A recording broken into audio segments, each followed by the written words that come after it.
ஆன்மீக நண்பர்கள் அனைவருக்கும் அன்பு கலந்த வணக்கங்கள். இன்றைக்கு நாங்கள் ஆன்மீகம் சம்மந்தமான பதிவில் பார்த்தீங்கன்னா, அரியலூர் கீழப்பழுவூர் அருள்மிகும் அருந்ததவ நாயகி சமேத ஆலந்துறையார் திருக்கோயிலை பற்றி தான் நாம் இன்றைக்கு பார்க்க போகிறோம். அதாவது பார்த்தீங்கன்னா, ஒற்றை காலில் நின்று அன்னை தவம் புரியும் அதிசய தலம் பற்றி தான் நாம் இன்றைக்கு பார்க்க போகிறோம்.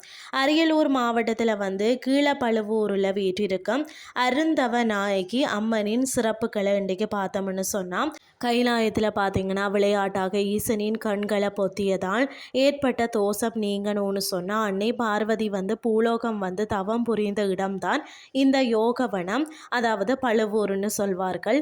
இங்கு பார்த்தீங்கன்னு சொன்னால் ஒற்றை காலில் நின்று கடும் தவம் புரிந்ததால் தான் அருந்தவ நாயகி என்று போற்றப்படுகிறாராம். நற்கருணை வாய்க்கம் பழுவூர் மரகதமே என்று வள்ளலால் பெருமானால் பாடப்பெற்ற பெருமை கொண்டவர் தான் இந்த அன்னை.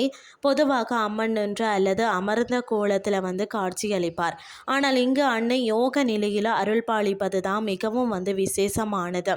அடுத்தது தம்பதியர் ஒற்றுமை.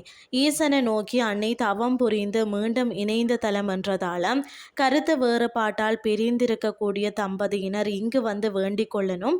அப்படி வேண்டிக் கொண்டால் மீண்டும் ஒன்று சேர்வார்கள் என்பது பக்தர்களின் நம்பிக்கையாக இருக்கிறது. அடுத்தது மன உறுதி. அன்னையை வணங்கினால் வாழ்க்கையில் தடைப்பட்ட காரியங்கள் கைகூடும், மன உறுதி பெருகும்.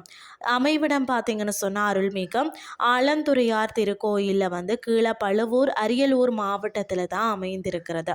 நீங்களும் இந்த தலத்துக்கு சென்று அன்னையின் அருளை பெற்றிடுங்கள்னு சொல்லி கூறிக்கொண்டு இன்றைய ஆன்மீகம் சார்ந்த பதிவை நிறைவு செய்து கொள்கிறேன். இதே மாதிரி மற்றொரு ஆன்மீகம் சார்ந்த பதிவோடு உங்களை சந்திக்கிறேன். நன்றி.